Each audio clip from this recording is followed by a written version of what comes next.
Hello, and welcome to the second episode of this dev Let's Play. Last time we did a bunch of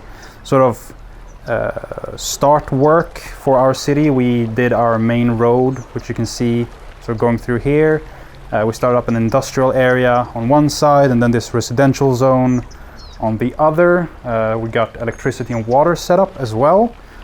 This time we're probably going to go a bit more into services, as we're probably going to start to unlock them. As the residents begin to move in, our population is going to grow, and population is tied to milestones. So if we go into this section here, down to progression, we have milestones, ranging from our little hamlet, which we will be unlocking soon, all the way up to the grand city.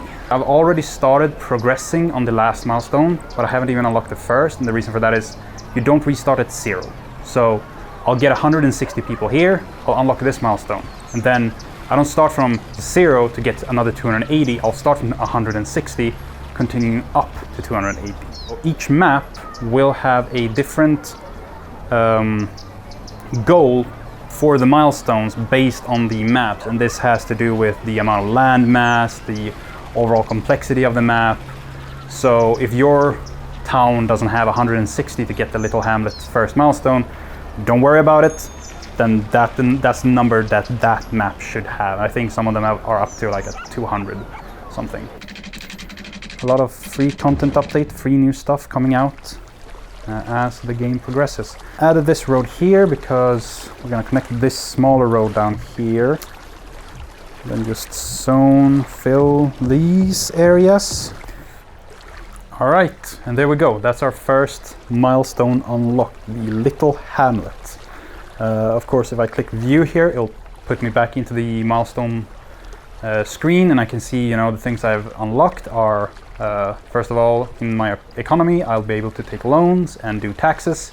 Services, we have now garbage, healthcare, education, and for each of them we have the landfill site, the medical clinic, and the elementary school as our choices.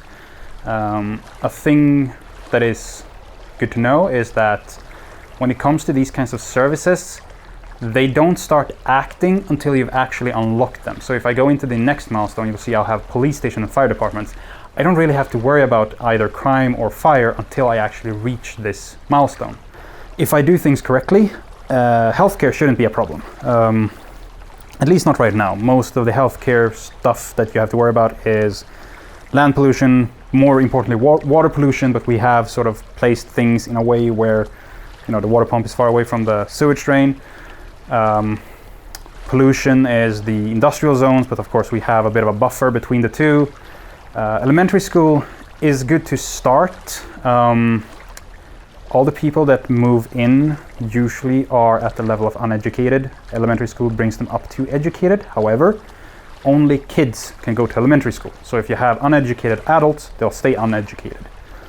So that's a thing that to sort of start working with later on, when you start having like generations of people. People are going to have kids and they're going to need to go to school, so you can level up your stuff.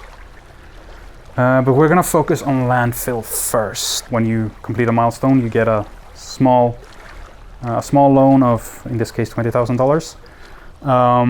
So let's go over here, the industrial sector. I'm probably going to want to put the landfill far away, because while it's good to have the landfill sort of have access to everything, they do have a long range. So we can put them far away and then just have them drive back and forth. Of course, we want to sort of balance that so that they don't take too long to get there. I'm thinking over in this area and maybe do like a tunnel through this mountain up to here. The landfill is going to be a source of pollution, so we don't want to have it close to the residentials. I'm going to go up here, and you can see that it's already trying to start a bridge up to this area, and when I do this you can sort of see that there are tunnels being made, but I don't want it to be like this. So if I pull put the right hand trigger, or right hand grip, sorry, and then pull down, I'll start making a tunnel. So I've already set a bit of a road here, so I'm gonna connect these two roads up, and now if I go back up, you'll see I have a tunnel. The next section I want to do is I'm probably going to want to go have it come out this side like this. Yeah, that works. And then connect these two up, and then I have to go back. There we go. Now I have a tunnel. So now if I go down here, you can see there's a small entrance. You can't see through it, but it's a tunnel. And then I'm going to go out to our utilities. Now I have garbage landfill site. So I'm going to put the landfill site right there. And now we have a landfill site. And what's going to happen when I start this simulation again is you're going to start to see once people there we go, a little garbage truck. It's going to come out, it's going to drive all the way down into the tunnel. Away he goes on his adventure. Then he'll come out the other side over here eventually. There he goes. You just start collecting garbage from industries, commercials, residential, whatever areas have trash to be collected. Next step, let's do education. I'm gonna actually check that I have enough money for education first. 10,000. Yes, we'll have 8,000 left and be in debt. Good, that's where you wanna be. Now that I have an elementary school chosen, you can see that I can't place it somewhere that isn't a road. So I need to place it at a road, and you can see where I place it, there's like the road turns slightly green, and that is the area of effect for this elementary school. So of course, people want to live close to elementary schools. Later on we'll have public transport that we can sort of set up to mitigate that, but for now we want to keep our schools relatively close to where people live. That's why it's a good thing to sort of zone residential areas, commercial areas, and industrial areas as their own areas. The only parts that are green is this sort of residential zone we've set up. Yeah, sure, so we'll put that there. And everyone's gonna be super happy because now the kids can go to school. There is another way to increase that area or decrease it, depending on how you want to do it. Let's go in there because we're gonna start hammering money. So let's do the one thing public school never taught us and actually look at economics. Back into this area, economics.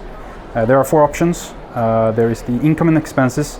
This is more of an informational area where you can see sort of different parts of your city, where the income is coming from, the total, as well as where our expenses are going. So right now we're losing 1,000 while we're only gaining 700. Not a good thing. The reason you're seeing levels is because each one of these types of buildings can level up. The more services you provide, the more happy you make them, the more the chances that they'll level up. And if they level up, of course, they'll be more inclined to pay you money. So let's look at a house. You can see here, but we can see the distribution of ages as well as the education. And we can see here, this is a more like educate more citizens to let the building be upgraded, ensure your education facilities can handle the demand. These people can't be educated, so this is more a generic thing, but you'll find that certain houses will have more specific if there is a specific demand that they need to reach in order to continue level up. You can see these 5 bars are the 5 levels. The next section is our loans. Of course, we just unlocked the first loan. It's the smallest of the loans. There will be 2 more loans that are bigger. Here you can see the amount you will gain. The payment plan, which is, that'll be an expense. So if you take a loan, it's not just free money. You're gonna have to pay it back. Either you can pay it back in a lump sum, or it's gonna take, in this case, 52 weeks of in-game time. And it's going to take a weekly cost of 400, which is an interest of 5%. So you can sort of see the distribution of money. And if you're the kind of person who likes to do math, go wild. We don't really need to take a loan right now. Next section is the section that we're most interested in, that's taxes. Right now we can only tax these 3 zones that we have. Of course, when we unlock the high density stuff, that's going to be taxable as well. All taxes start at 9% default. We're going to increase that. I'm going to increase that to 12% for each of these, because I find that's the area where I gain the most amount of tax and people don't complain.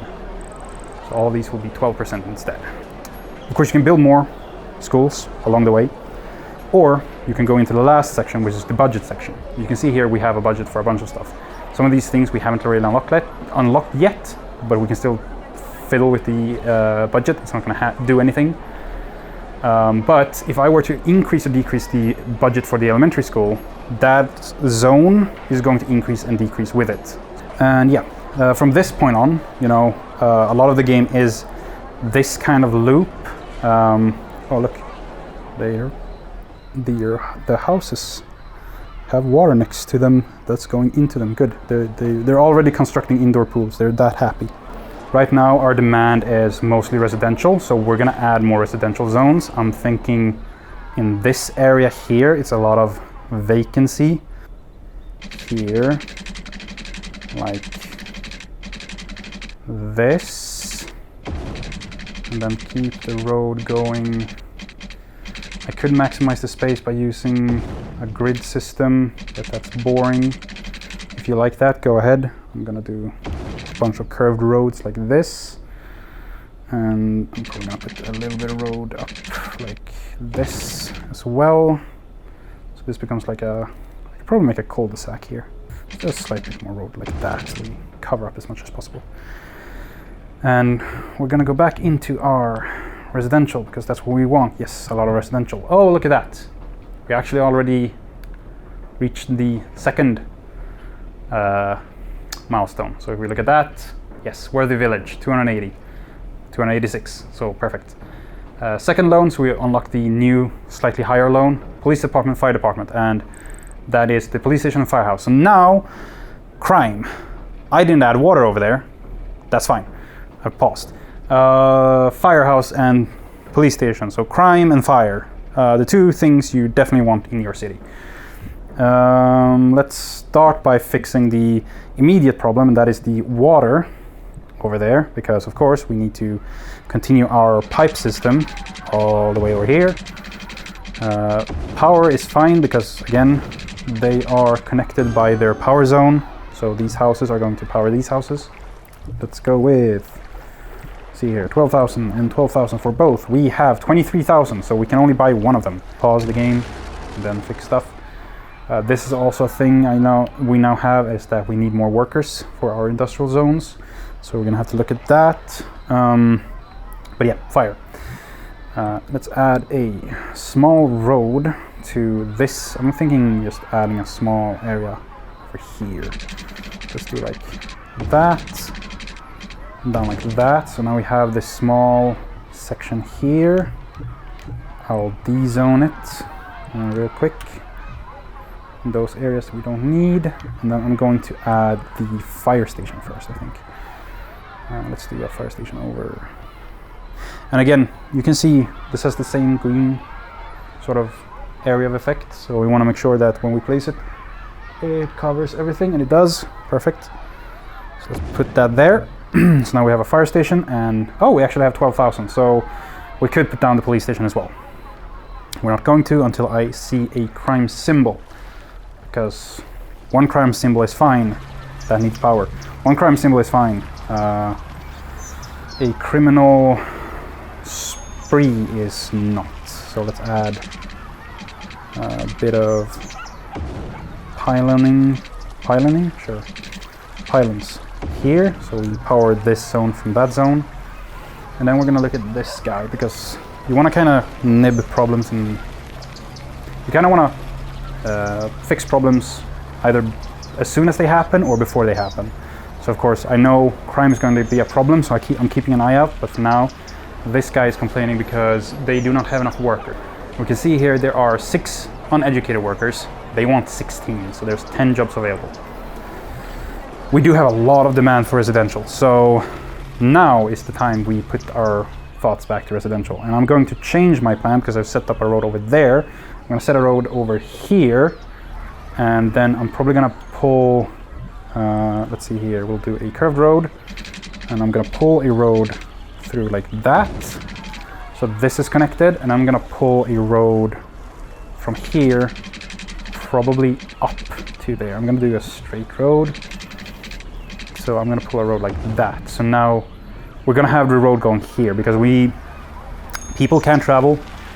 Again, with public transport, it's going to be a lot easier, but we still want to keep things sort of relatively close to each other. So if I were to put a road over in that area, it would take a lot of work for a resident to go to work, wherever that might be.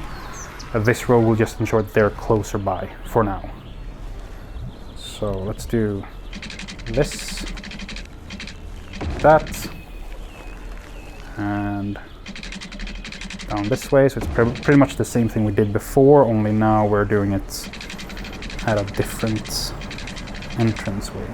Like that as a start. Perfect. And then I'm gonna add some residential, and I think this is going to be a fine buffer with this cliff. I did say you want to have a buffer between the industrial area and the residential. This should be fine as a buffer for now. So let's brush up some housing over in this area, and the same goes for here. It's probably going to be a fine buffer between the landfill and the residential zone, even if they're like, that's the view some people are going to have. Because who doesn't want to look down at a landfill from your living room? And up like that. There, I can already see houses being built here. Perfect. Up this way, and then I'll connect this down to there. We're still at 7,000, but we're losing. No, we're gaining money. All right, cool. And now we got more houses. So our residential demand should start going down as these are being filled out. There's a lot of residential demand. We're at 314 people. How much is that in milestones? That is almost a milestone. I will save this now. Into the save menu, and I'm gonna click the new save again. Fade to black. And now there's a new save here instead. The old save is still there at the top because that's the most recent save we have. But now I have two saves. So yeah, thank you for watching, and I'll see you next time.